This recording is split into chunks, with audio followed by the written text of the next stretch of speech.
सत्य साहिब जी, मेरे भाइयों, इस संसार में सतयुग से लेकर कलयुग तक कई सिद्ध ऋषि मुनि साधु संत आते रहते हैं और आते रहेंगे। उनके आने का यह उद्देश्य होता है कि इस संसार में जो जीव पार ब्रह्म परम पिता परमेश्वर से मिश्रा हुआ है, उनसे फिर मिलकर एक हो जाए और इस जन्म मृत्यु वृद्ध अवस्था के दुखों से मुक्ति पाए। किंतु मोह माया मान बुराई में फंसा हुआ अज्ञानी मनुष्य सत्य ज्ञान से अपरिचित होकर ऊंच नीच बड़ी छोटी जात पात के चक्कर में खुद फंसकर स्वयं का जीवन अपितु औरों का जीवन भी कष्टमय बना देता है। परमेश्वर अपने संतों को ज्ञान देकर उन संतों के माध्यम से भूले भटके प्राणी को सद्मार्ग पर लाने का प्रयत्न करते हैं। आज के इस कलयुग में अधिकतर लोग शिक्षित हो चुके हैं और अपने धार्मिक ग्रंथ पढ़ने के योग्य बन चुके हैं, तब भी जात पात ऊंच नीच का भेद समाप्त नहीं हुआ।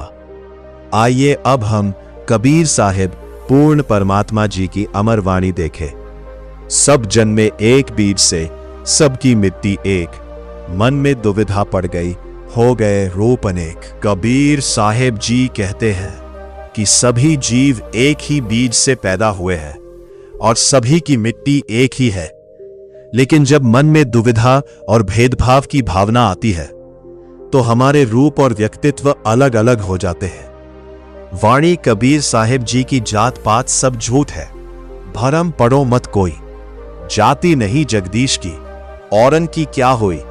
साहिब कहते हैं कि जात पात का खेल सब झूठ है, ऐसे भरमों में कोई न पड़े।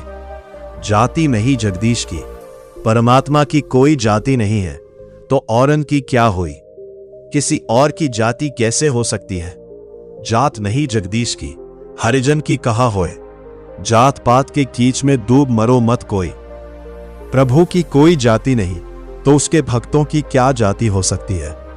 इस जात पात के कीचड़ में पड़कर कोई डूब कर न मरे। एक ज्योति थे सब उत्पन्ना, कौन ब्राह्मण कौन सूहा। भावार्थ, आत्मा की कोई जाति नहीं है, सब जीव उस एक परम ज्योति से उत्पन्न हुए हैं। न कोई ऊंचा है न नीचा, न अच्छा है और न बुरा है। परमेश्वर कबीर साहिब जी की साखियां सारे संसार को आपसी भाईचारा, प्रेम और जात पात के बंधनों को छोड़कर प्रभु भक्ति में लीन होने का संदेश देती है। कबीर साहिब ने इस संसार को समझाने और जानने के लिए ज्ञान का रास्ता बताया है। साखी के बिना हम अज्ञानता के अंधकार में डूबे रहते हैं। साखी हमारे जीवन की आंख है जो अज्ञानता को दूर करती है। अगर साखियों पर अमल किया जाए तो दुनिया में अज्ञानता मिट जाए और सभी झगड़े खत्म हो जाए। वाणी कबीर साहिब जी की साखी, आँखी ज्ञान की, समझ देख मन माही, बिन साखी संसार का झगड़ा छुटत नाही। भावार्थ, कबीर साहब जी भक्ति, प्रेम, ज्ञान और सदाचरण द्वारा ईश्वर को प्राप्त करने का संदेश देते हैं। इनका ज्ञान मन, बुद्धि, चित्त और अहंकार से दूर है। उन्होंने समाज में फैले जात पात और अंधविश्वास का विरोध किया। हिंदू कहूं तो मैं नहीं, मुसलमान भी नहीं, पांच तत्व का पुतला गैबी खेलै माही। मनुष्य न तो हिंदू है और न मुसलमान, वह तो ईश्वर द्वारा बनाया गया पांच तत्वों से बना पुतला है। वही अदृश्य परमात्मा सब में खेल रहा है। जाति न पूछो साधु की, पूछ लीजिए ज्ञान। मोल करो तलवार का, पड़ी रहने दो म्यान। भावार्थ, संत की पहचान उसकी जाति से नहीं, उसके ज्ञान से करनी चाहिए। तलवार का मूल्य देखना चाहिए, म्यान को पड़ी रहने दो।